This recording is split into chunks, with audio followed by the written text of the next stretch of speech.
Why did you become who you were? Why did I become who I was? Yeah. Why would you want to do this? You know? I just loved hip hop growing up as a kid. I just, you know, it was like it spoke to me more than any other music I had ever heard before, you know?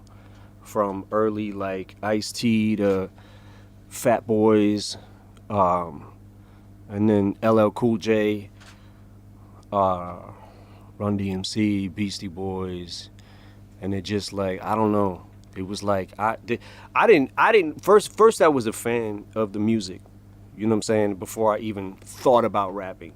LL Cool J was the one who made me like first start writing rhymes. And I was like 12, 13 maybe. And it sucked, you know, I wasn't good, but like I had to keep practicing and practicing and practicing. I gave it up for a little while, then I started again back when I was like 15 and started being able to kind of put songs together. And then I just was like, I'm starting to, I was never really good at much else, you know? So I don't know. Once I found out I was decent at something, I just kind of focused and just, you know, went for it. That's interesting, because I remember I was in a juvenile detention center, and we heard we heard Rappers Delight. We said, "What the fuck was that?" Yeah. How could it be? Because we heard it in the streets in our neighborhood, but we never thought it'd be on the radio. Yeah. And it was on the radio, and we were like, "What the hell was that?" And we were just all blown away to see that our music was being played on the radio. Yeah. You know. How about the fact that Rappers Delight was like a seven some odd minute song? Yeah. And the radio played it. They played it from top to bottom. Like, it was so popular. It was all off the hook. Mm-hmm. And then Nucleus jam on it. Jam on it. Yep. Yeah. Yeah, man. Dum. Yeah. That was like, yeah, I never really like got into rock and roll or R&B or blues or anything like that. I just like, I'd listen to songs on the radio or whatever my mom was listening to in the car, but once hip hop came along, I just felt like, man, this is like, I don't know, I just was all in. Yeah, hip hop was I just can't even imagine it. It gave you pride. Yeah. You know, like us being like the prototype of hip hop. At the beginning of it, it gave us pride to know that our music, people talk the way we talk, was being on television, being on the radio and stuff. Yeah. Yeah, it gave us a lot of pride back then. Yeah. And it's also like, it's just such a, if you think about like how hip hop from the start of it.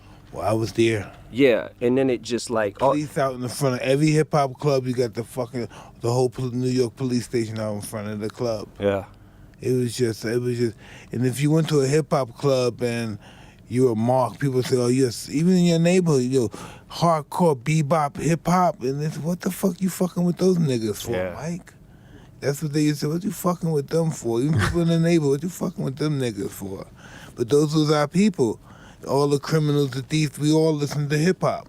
The money makers and everything, the killers, the robbers, all the fucking street urchins. We all listen to that. That's what we listen to.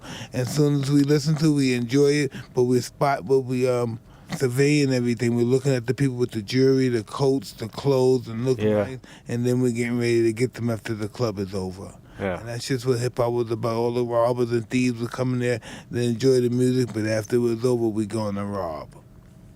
Yeah. And that's what hip-hop was about. Yeah.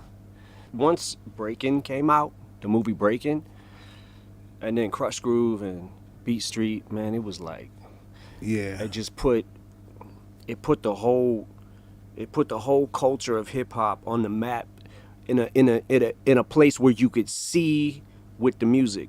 You know what I'm saying? You had the visual, and you had you graffiti. You must say, "This is my way out" when you saw that.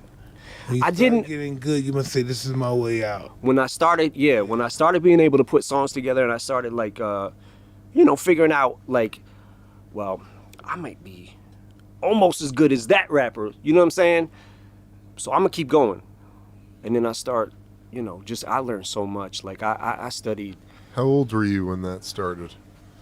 Hip hop. The first time I heard anything, my uncle Ronnie brought over a tape of the Breaking soundtrack, and it had Reckless on it from Ice-T. Once upon a time, a DJ's task was just to I play don't know records. that fucking What more song. could you ask? I know colors. Yeah. Colors was hard. Yeah, my Uncle Ronnie started liking rap before I did, and then he kind of introduced me to it.